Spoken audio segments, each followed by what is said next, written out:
Well, we could sit here and chat this forever, and I mean that seriously. I genuinely believe we could sit here and talk about this for the next 4 hours. But I do want to hit on this idea of MLS players speaking out on roster rules, right? Mm. Because it's been about 2 months since the LA Galaxy paid off Don Garber and the referees to take away MLS Cup from the Red Bulls, or won it. Depends on who you ask.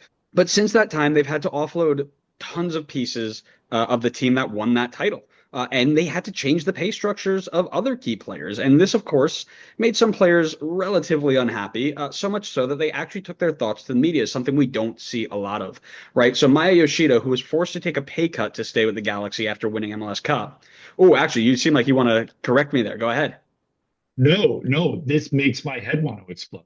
When I read that Oh, article, I wanted to, I don't know, do something terrible, yeah, you but you hit me with I the didn't. this, and I was like, oh, maybe I read something wrong. But no, I'm glad No, that we're on the same page here because he, as well as all of us, said that's BS, right? I won a championship. Why am I taking less money? Everybody knows this shouldn't happen, right? And the Galaxy were forced to make this happen to fit under the salary cap and the roster rules.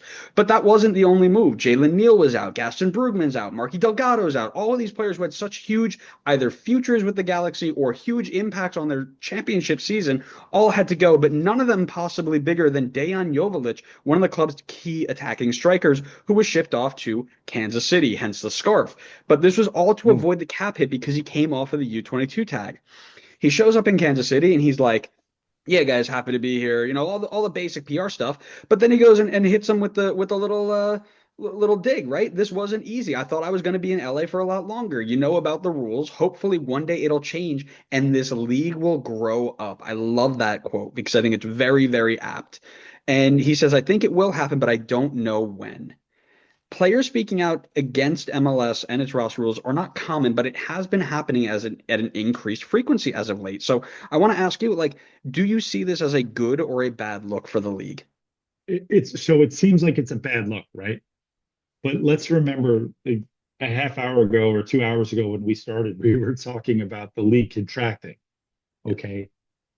I have nothing but respect for the weird that MLS brings to soccer.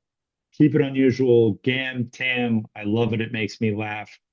And I'll explain it to people. And when they don't like it, I don't care because they kept a soccer league in my country when every other soccer league in this country has failed. When people say that's because, yeah, they've got people, basically buying into a multi-level marketing with $500 million when I paid 6.5 to get in. Yeah, okay, maybe. I'm not a billionaire. I don't know how that stuff works. But I like that the players are saying it, but I also think we're not the only league where you have to meet financial constraints. You know, you have to do that in England unless you're Man City, of course. They're Yeah. allowed to do whatever they want. Yeah, I and then they love just that we pass on their points deductions to Everton and we all get hit with it and life's good. Yeah, I keep saying that one of my father-in-law's best friends is an Everton supporter, and I I am love him too. dearly. And every time I see him, he's like, when the topic rolls around the Man City, I'm like, man, I just hope they don't punish Everton too badly. They were I so get mad at Man City, they docked Everton another 10 points. Yeah, that every time something like that pops up, I get messages from my friends. It goes, "Oh man, look at that! Everton just got docked 8 points." I'm like, "What are you?" So other teams have to sell players to keep into financial fair play. Okay. I am never, ever, ever going to shed tears for the LA Galaxy because they had to, oh, we're being forced to play by the rules. What's going on here, man? Don't you remember who we are? Because, forever they had their own set of rules. Oh, you want to have a designated player? Sure thing. Oh, you We'll want to have make a another one? rule for you. Why not? Anything you want to do. I like the idea that MLS is committed to intelligent loosening of the spending rules. Hmm. I like the things that they're doing. I love this intra-league transfer so that Yeah, guys like Acosta, guys like Evander, who I love watching, don't have to go play in Liga MX. It broke my heart when Acosta left the first time. I've got a picture of me and Lucci back when I had a lot less gray in this beard from a preseason. Let's see, it was DC United versus FC Cincinnati. that's Not that wild. I'll just go to any match, but yeah, and I drove like 3 hours to get there too. And I was talking to Lucci as he was coming off the field. I'm like, buddy, like, what has to happen for a team to give you the keys? I watch you play it. I'm like, why isn't like for me, he was the closest thing to Javier Morales that I had seen in the league for a long time. But no one would let him play in that role. And I was like, man, I wish I could tell you come to RSL, but I don't know if they would let you do it either. And he had to go to Liga MX and be successful there before he could come back, and do it with someone else. But usually when a player like that is upset or there's, salary constraints or the teams have to restructure, they end up going to play in, Liga MX gets a lot of them. But, you go to France, play in a fake league with one team that's going to win every single year. Hmm. Go to Germany, play in a league where one team's going to win almost every single year. That stuff drives me crazy. MLS is unusual, yes, but it exists. And the fun thing about MLS is you have a chance to win every year. The Galaxy did win for the 16th billionth time, but they were playing against the New York Red Bulls, who got there like last place, in the West or in the East, however they did it this time. This time, I think they were from the East. Yeah, this time we made it to the East. I like that everyone has a chance, and not to bring it back to Pro Rel, but when people tell me your league isn't serious because you have Pro Rel, we do. We just call it the playoffs. Correct. The Yeah. playoffs is where we get that drama, Yeah, you know, absolutely. for me. So I do like the opening of the spending rules. I like that intra-league cash. I love giving teams the choice. Do you want to have two DPs? You want to have four U22s? You want to do 3-3? How do you want to do it? We're going to let you spend some extra money and we're going to let you do it however you want. We're getting there slowly but surely. I like that. I think it's a really, really good point because a lot of people who maybe have just joined up in the last 5 years or so, if we started getting big, don't quite understand where we came from, right? And I love the people who clearly have never watched a game in the last 2 decades who will quote something on Twitter and be like, MLS is National League quality and it was better. It hasn't improved in 30 years. Like, why would anybody watch this league? It's like, okay, great. We know that you didn't actually watch anything. So, leave this one to the adults. The adults are going to talk. You can stay up at the kids' table, right? But I think this good or bad depends on which side you're on, right? If you're the MLS front office, like, yeah, clearly bad luck, right? Players are unhappy because of the rules that you've decided to put on yourself or to put on the league to help it get to where we are, right? And I think you hit a lot of really good points on that. But that narrative that is getting out in the press and getting out into where it could dissuade other players from joining your league, right? You tell somebody, I don't want to be this guy to bring it up, but Elias Manuel is kind of a really good example of that, right? Elias Manuel gets traded from us to you, and he basically is like, screw you. I'm not doing that. Like, that's not what you better sell me because I'm not playing for you, right? Now he goes back to Brazil where we're starting to get a lot of people coming back from. And he's like, don't go there. They're just going to take your contract and move it all over the country. That country is, 10 times the size of anything you've ever been in. You have no idea where you're going. Do not go. Right. It could be a negative in that sense. But on the flip side, if you're a fan, right, this is interesting because now you're putting MLS in a place where maybe they need to react and do something a little bit more drastic than they have in the last couple of years.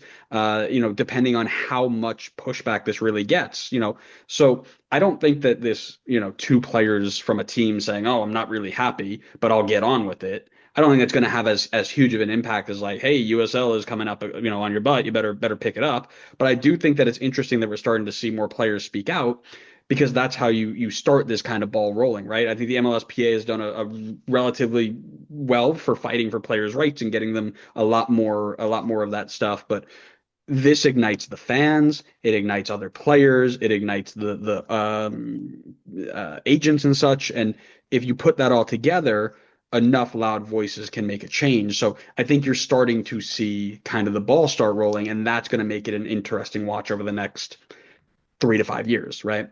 So my question is, if you're amazing, why did you get sold in MLS? Hmm. Right? When Andres Gomez was amazing, he's not playing for Kansas City. Right. He's not playing for, Colorado Rapids. We sold him to France. Yeah. You know, MLS for right now is still a selling league. We could turn it into a thing like, hey, come like what RSL has done. not to always harp on the same team, but it's the team I'm most familiar with. You come to us, we will develop you. You will get minutes here. You're not going to be stuck on a bench, like Fidel was in Chivas. Hmm. And then when the offer comes in, we understand that this isn't your end goal. We'll move you on. Now, maybe Elias Manuel is going to be perfectly happy. Let me ask, did the club that he's going to get announced today? I No, was no, always I told. was mentioning because he's Brazilian, like he's gonna tell all his buddies, like don't worry about it. But I haven't heard where he's going. He is going to Brazil. Okay, so here's a player. He was playing for the Red Bulls. Everything that you said about his quote is correct. That's definitely what he said. Hmm. Okay. And my question would be, not as an RSL fan, but as a fan of the league, why didn't your agent tell you you were getting traded, bud? Yeah, Do you have an agent? Here's a follow-up question. How did RSL get into the process of securing you your green card without you being aware that it was happening? right. You didn't have to sign any forms for them to do that. You didn't have to do any interview. That story doesn't make 100% sense to me. Hmm. Not calling him a liar. I'm saying the story doesn't, as it's being portrayed right now, doesn't make sense. Which I guess from a perspective matter, who cares? Like you said, it's if not a black eye for the league, it's certainly a poke in the eye, right? Yeah, yeah. But is it the end all be all? I know a lot of RSL fans are really upset about it. I'm perfectly happy seeing a player who doesn't want to be here leave.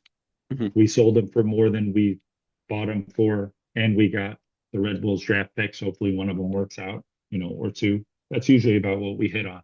Yeah, So you look at, and again, this comes back to me being a Liverpool supporter. So everyone is going to be, and I don't want to tell people how to fan, and I don't want to tell you how to feel. Feel however you want to feel, fan however you want to fan.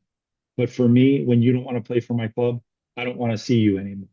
right. Okay. We used to have a guy. Do you remember Philip Coutinho? Oh yeah, Maestro, magician. Loved watching this kid play. I do not usually put a name on my jerseys. hmm, Okay. 80% of the jerseys that I have, it's the team, not the name on the back. I bought a Coutinho jersey. wow. When he said he didn't want to play for Liverpool anymore, I was like, wow, man, that's kind of messed up that he said it in the press. Yeah, Then he started with, oh, my back hurts. I can't play this weekend. But on Wednesday, I'm going to go play for Brazil. Oh, I can't play this weekend because I hurt my calf playing for Brazil last week. Well, that sucks. Next Saturday, I'm going to go play for Brazil. I was like, get this guy out of here. right. I don't wear his jersey anymore. I don't think I even still have it. Honestly, I was like, get out. I don't care how good you were. Torres. Oh, you're too good to be in Liverpool? Jog on, mate. Good luck. And we take that money and we use it to buy, I mean, not Torres, but with Coutinho, we use that money to buy Alisson Becker and we used to buy Virgil van Dijk and start bringing trophies. Meanwhile, what has he done since he left? So if you don't want to be here, see you later. On you I go. personally don't care. If you don't want to play in MLS, there's plenty of other leagues out there. Go find one. Right. Okay. The reason you're here is because you wanted to come to America. You wanted to see what it was like. If all you wanted to do was travel for a year, great, you got that year. If you wanted to come here because we pay better than a lot of these leagues, then you made your decision. And if you didn't read your contract, then that sounds like it's on you. And I don't think that Dave Vandenberg is crying any tears for you. Okay. Now I'm really talking to like five of your listeners who remember Dave Vandenberg, but he was a player that I used to watch. Played for the Red Bulls. Okay. Oh, won the Western Conference for us. Played for FC Dallas. Dave Vandenberg, with the ball at his feet, would make defenders piss themselves. Mhm. You just see the terror as he started running in their general direction. And at the end of his career, he was with Dallas, and Shellis Heidemann didn't rate him. That amazing coach. I think everyone thought he was an amazing coach because he had a brown jacket, and everyone was like, "Ooh, such an amazing coach." Whatever, man. Maybe he's an awesome coach. He wasn't very good to a friend of mine, but we'll leave that aside. FC Dallas didn't want Dave Vandenberg, and they also didn't want him to go to RSL. We were willing to pay him to play for us.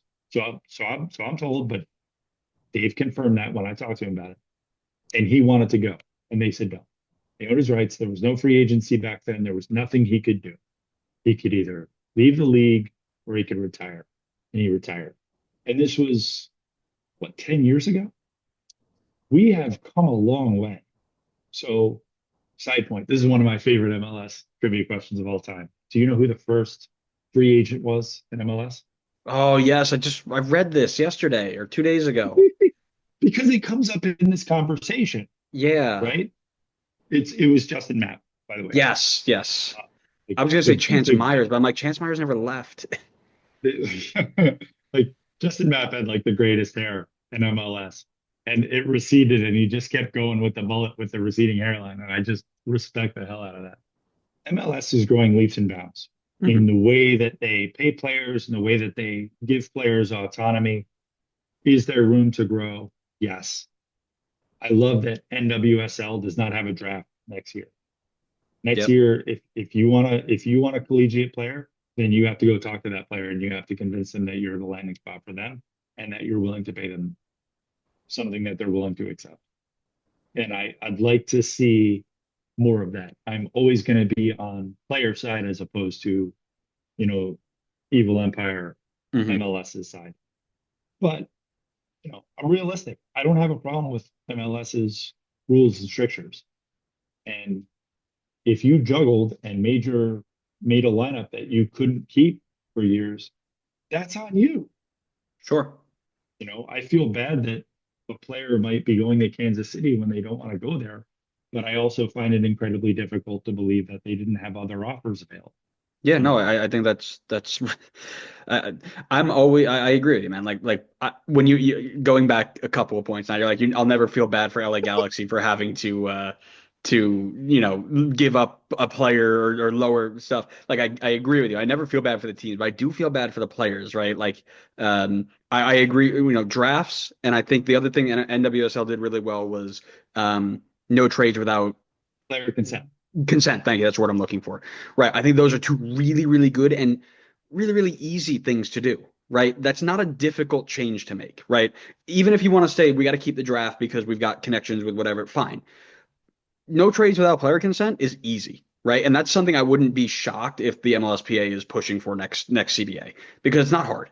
Right. Hey, listen, you want to trade us? Fine. But tell me where I'm going. Like, give me the option to be like, no thanks, buddy. Like you got to do something else if you don't want me here because I'm not going there, right? And that's easy. So there are easy ways that this league can get better, and that is a whole nother conversation we can have, and we will have. But they've shown that they're willing to do that. Yes, and that's So important. for me, that's where this all ends, Yeah, right? Is MLS perfect? No. Are players, teams, fans going to be upset with certain moves? Yes. Is that ever going to change? No. But MLS has shown that they're willing to engage in conversation, constructive discussion about how they can lessen the pain for the fans, lessen the pain for the players. It does, like you said earlier, it does nobody any good when a player goes home or when a player is on holiday and they're like, oh, you don't want to go there because of this or that. right. If you want to point and laugh because we have Cam and Tam, point and laugh. We got a league. You have a league. In our league, every team has a chance, maybe not an equal chance, Right. right? But I can't control your front office. If your front office is on the ball and you have a little bit of luck, anybody can beat anybody. I That's believe right. that. Oh yeah. And No, I and, like and that. yeah, and that's the draw of it. People are always, you mentioned it, right? People are always like, oh, like you're a fake league without pro rel. You're fake if you do this, fake if you do that, right? There are people, and evidently a good amount of them, who don't get drawn into leagues where it's between 1 to 4 teams every year. Like that's just not a draw to them, right? And the relegation battle doesn't matter, right? At the end of the day, those teams are going to be there for 1 to 2 years. And then they're gone again, right? And that is something that is legitimate. Like that's not just like, oh, the five MLS fans, all they care about is their league, so they're gonna find any way. There's a significant amount of people who, are like, I always talk to my friends who are basketball, football, baseball guys. I'm like, yeah, pro rel sounds like so cool, like it's the coolest part of soccer. I'm like, how many games you watch in the last 5 years? Like, oh no, I don't watch soccer. I just think it's cool. I'm like, if we brought it here, would you watch it? He's like, no. There you go, right? And that's not just three people that I'm friends with down the road, right? Like that's Andrew, you don't have to brag to me, buddy. very confident that you have more than three friends. I believe you. It's funny, man. Well, Even if they listen, went to another high school and that's why I never met them. I believe that you have three friends.